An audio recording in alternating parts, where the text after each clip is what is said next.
American economy is at stake as Congress fights its way toward yet another fiscal deadline, another fiscal crisis. On Friday, the GOP-controlled House passed a bill to fund the government for the rest of the year, but that very bill denies funding for Obamacare.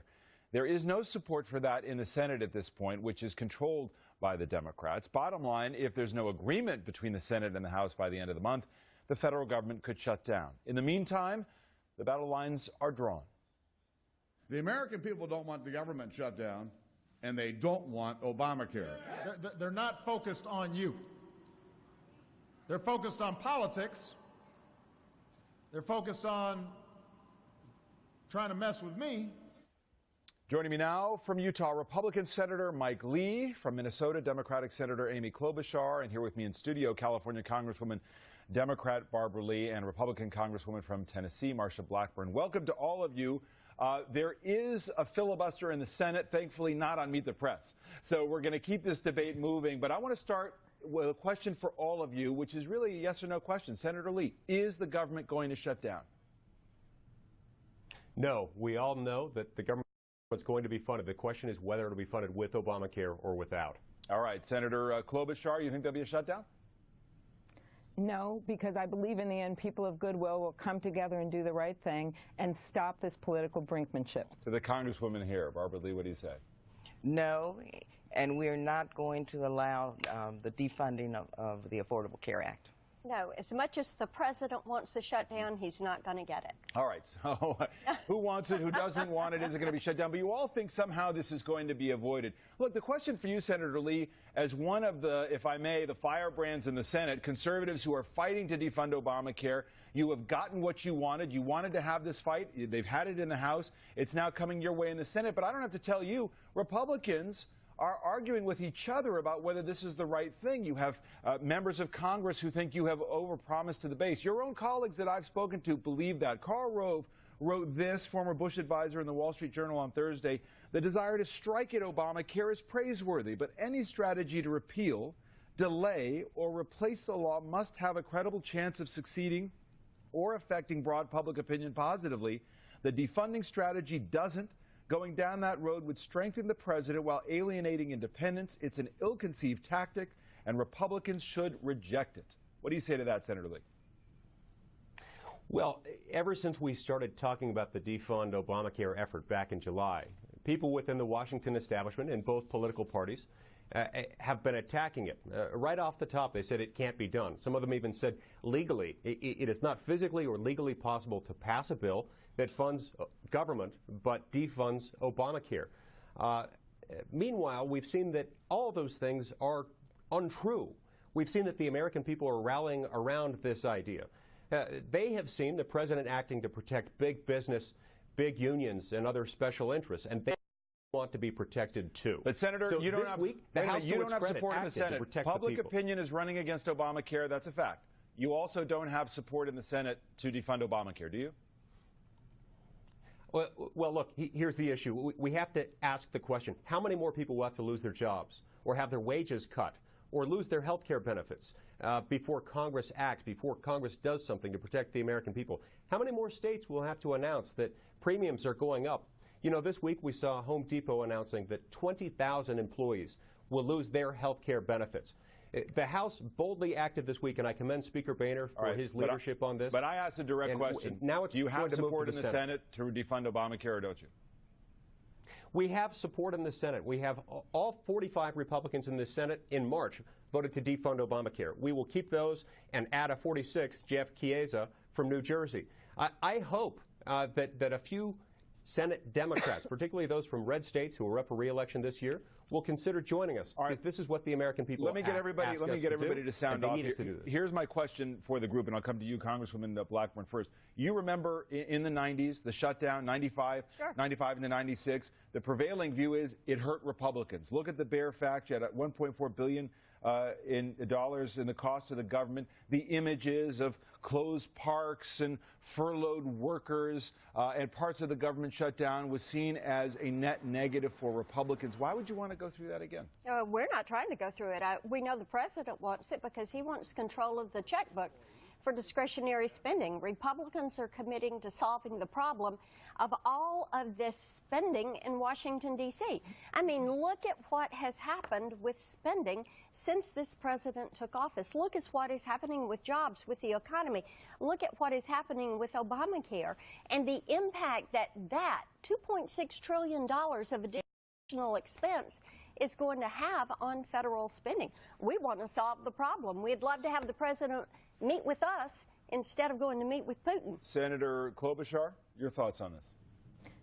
Well, first of all, David, I think our economy is on the cusp of great opportunity here. The unemployment rate in my state is down to 5.1%. The real estate market is turning around, and you're seeing improvements across the country, but we're not where we're supposed to be. And the last thing that the American people want right now is people playing political games, putting in poison pills, and threatening to shut the government down or default on our debt. And that's what I think we should be doing, is moving forward on the immigration bill, which reduces our debt by $160 billion in 10 years. If you want to talk about debt reduction, there's a good one right there. Moving forward on the farm bill and looking at these opportunities to help Americans get jobs. And this brinkmanship and going to the end every single time, like we saw in 2011 when the Dow cascaded down 20 points, is not the way to go. Barbara Lee, Congresswoman, do you agree with your colleague here? Do you think the president really wants to push for the shutdown, to try to win back the House and get more of his agenda through after the midterms?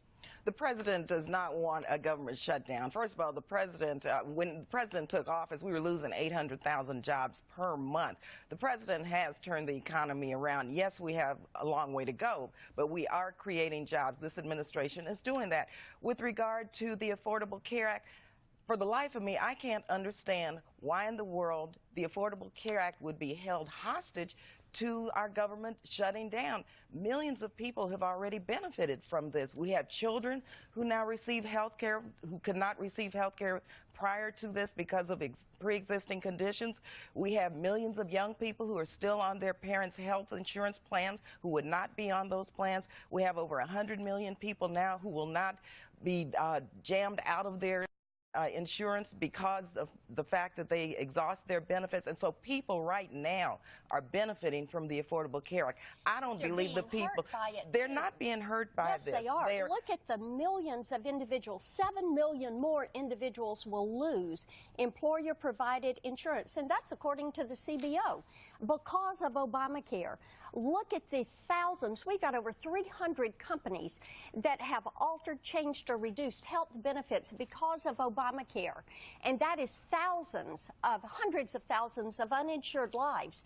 We have 21.3 million Americans who are either un- or underemployed. Healthcare costs are going down. They're going down. No, they're not. They are escalating. All right, let me inject a point of fact here. There is a lot of confusion, and we've done some checking on this as well. Even the issue of premiums, they have gone up in some states. They're coming down in other states if they have exchanges. I mean, you know full well. It depends on who the governor is. If you're a governor of Florida, you're inimical to the Affordable Care Act. You're going to make it more difficult. The feds have to come in and do it. In New York, Democratic governor, they're having an easier time of it. So it really does matter where you are. But there is confusion, Senator Lee, to your point and to your opposition. Here are some of the headlines this week. A couple pro, a couple con here. Reuters, Cleveland Clinic announces job cuts to prepare for Obamacare.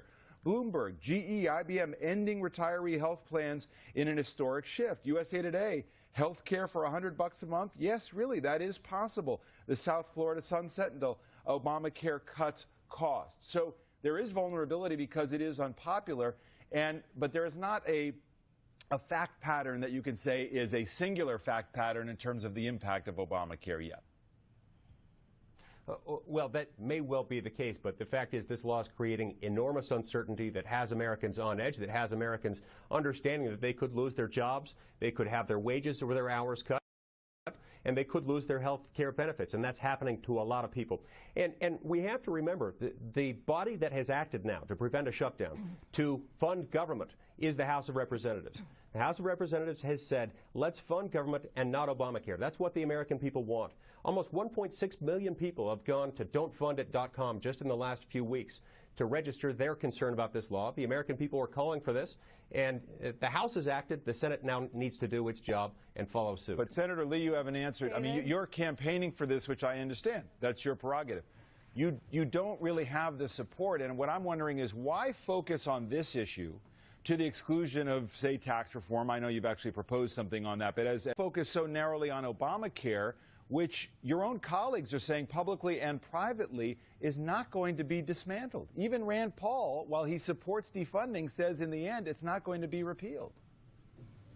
Well, look, that's shifting too. As recently as a week or two ago, people were saying the House of Representatives would not pass something that funded government while defunding Obamacare. That turned out not to be true. Weeks before that, people were saying it wasn't even legally possible to defund Obamacare through a continuing resolution. And now the House of Representatives has passed something that does exactly that. All right, Senator the American Klobuchar, people are with us. They're calling for this.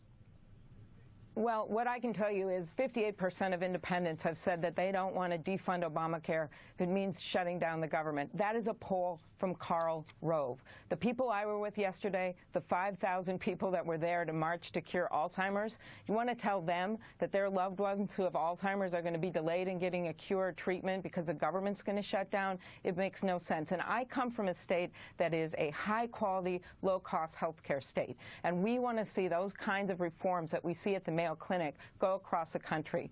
We do not want to relitigate the battles of Obamacare again. The House and Senate passed it. The president signed it into law. So the court upheld it. And will there be changes in the future? Yes. But the answer is not to defund it on a bill. But here's what the House down. is poised to do next, as you both know, which is to now get to the debt limit. So this is what we're talking about now is funding the government. If you don't do it by the end of the month, possible shutdown. That's a separate matter from raising the debt limit, which you have to do to pay the bills for the appropriations that Congress has made. The House, I'm told, wants to pass a bill that would delay Obamacare by a year and make that part of an agreement to raise the debt limit. Congresswoman, the president says he's not going to negotiate with Congress over the debt limit. Do you think in the end he's going to have to? There's not support for raising the debt limit right now, is there? First of all, we must pay our bills. We're not a deadbeat nation. This should not be held as a bargaining chip. It should not be held hostage. We've raised the debt limit over 40 times now. Yeah, but do you have the votes to raise it right now? I mean, that's the question without doing something. Well, the president has not said he would not do something with regard to the budget. He is not going to negotiate on something that should not have to be negotiated about, and that's raising the debt ceiling. We've got to pay our bills. In the past, and here's a list of all the times that Congress has worked with the commander-in-chief to raise the debt limit and institute some serious budget reforms. Right. But that was not held as a bargaining chip. It's my legislation that would delay it for 1 year. And one of the things we want to make certain we do is prohibit all the taxes. Senator Klobuchar's state with all of the medical devices, that's a 2.3% tax. But in these instances, they were not held hostage. It was not a bargaining chip. This had nothing to do with raising the debt ceiling. We're talking about making certain that we get the spending the disagreement continues. One last question. Senator Klobuchar, bottom line, will there be an agreement on raising the debt limit despite the fact that the president would not like to negotiate about it? I believe that there will be an agreement, and I think we can do it without any of these extraneous partisan poison pills, because the American people remember what happened back in 2011. We had our credit rating reduced, and it cost us $1.3 billion in extra borrowing costs. This is money taxpayers have to pay. This is affecting families and real people, and that's why I think in the end this gamemanship has to end, and we have to get on the real business of the American people, and that's why I think in the end we will move on and negotiate a real long-term budget that's balanced. All right, this debate is just getting started. You're getting a sense of that here this morning. Senators Klobuchar and Lee, thank you.